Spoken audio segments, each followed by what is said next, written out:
What's cracking, everybody? Welcome back to the channel. New video. Earlier, I was watching a video by Rene Enriquez, right? And in his video, he was talking about two of the big factions, right? The two groups that run all the raza in California, right?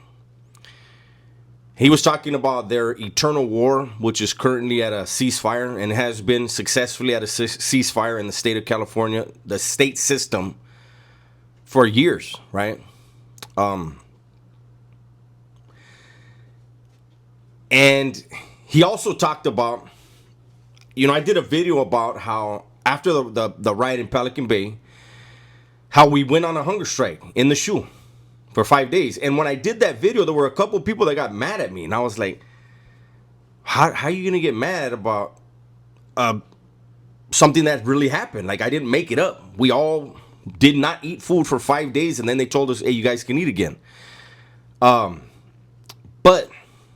there's something about what happened after the hunger strike.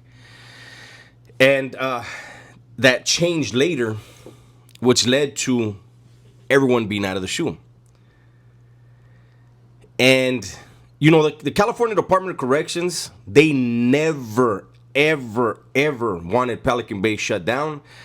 They never wanted an end to indeterminate shoes. Pelican Bay shoe was the jewel of California.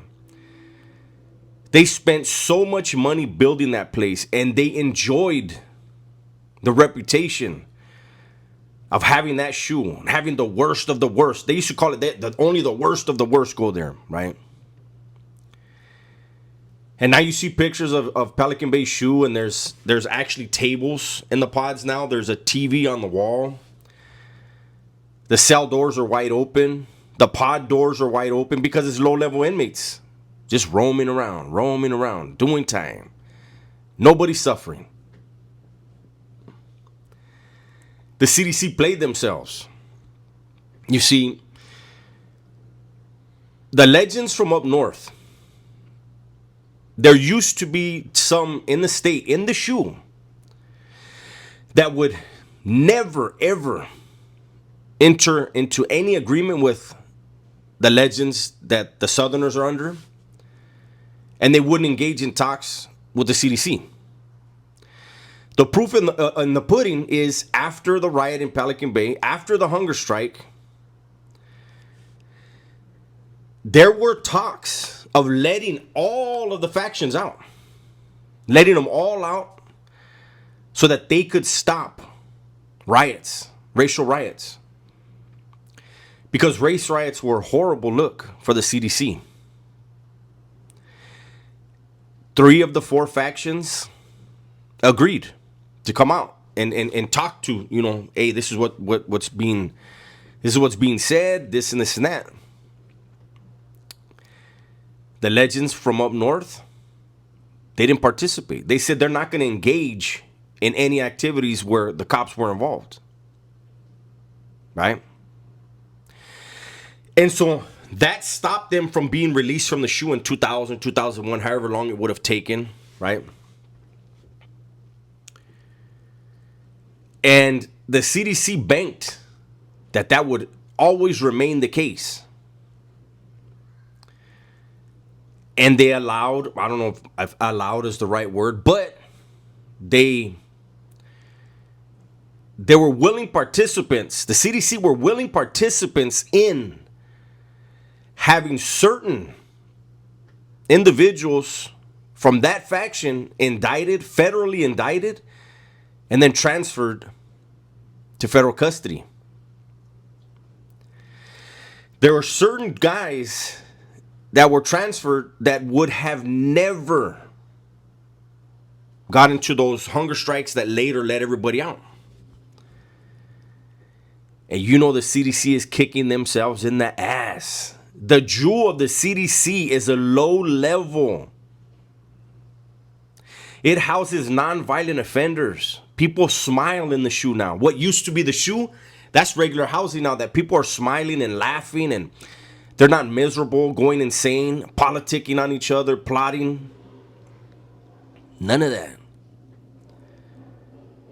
It's prison land. That's the prison they should be calling prison land. To go from what it was to what it is now. This is why the CDC is trying to create as much violence as possible. Set up as many people as possible. To try to get back into the courts and say, look, this is who they really are. This is what they really do. No, CDC. You can't plot and plan. You can't place enemies. You can't place people that aren't supposed to be housed with other people in each other's way and expect nothing to happen. Because you know what's really going to happen, right? And you can't go to the courts and say, you see what they did? Because the courts are going to turn around and say, no, I've seen what you're doing. So go ahead, CDC, keep it up. And I feel like at some point,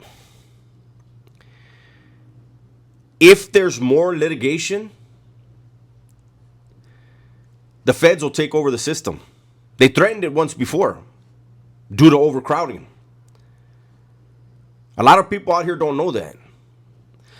The California Department of Corrections had the highest prison population in the nation. Now it's Texas. Back then, Texas was number 2. California had so many inmates, they started sending them to out-of-state prisons, private prisons, to get that money.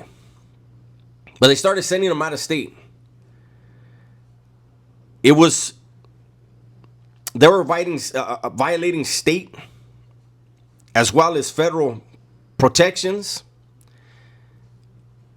Actions were filed, and a federal judge said, you're going to bring all those inmates back to California, and you're going to reduce this population within this amount of time, or we're taking over. The feds. Now, I know I got a little lost in the weeds, but I'm just saying, the CDC, if they're going to keep putting enemies together, keep housing people together that aren't supposed to be housed together, the feds are going to take over. And guess what happens then? These COs making 150, 200,000 a year? Nah, not no more. Not at all. A lot of them COs are going to get busted down to minimum wage. If you have a certain amount of time in, you'll get a little bit better than that. But nothing like what you're used to. And you know what happens then? See, because they still have their mortgage. They still have the car note. They have the boat. They have whatever, the whatever else. All the material things that they get that they can't afford. And if the feds take over, guess what? COs will be bringing in so much dope. It's a reality. It's a reality that convicts know in California, especially when you see a new CO. You know he's new. He's not making as much money as his partners, but he's going to want the same boat, the same car, the same house, the same sunshine. All that costs money. He's going to overextend himself. And the convicts are waiting. You want to make a little bit more money, CO? But anyways, I just wanted to point that out, that the CDC played itself. And I think things are going to get, in the short term, the CDC is going to keep playing the game that they're playing, the dangerous game that they're playing. But at some point, I really do see the feds taking over the California Department of Corrections because of how corrupt the administration is. Now, I'm not talking about the governor. I'm talking about the secretary. But we'll see. That's my video for today. Hopefully, you guys enjoyed it. Everybody, please be safe, be smart, and tell the ones you love that you love them, man. I'm out of here.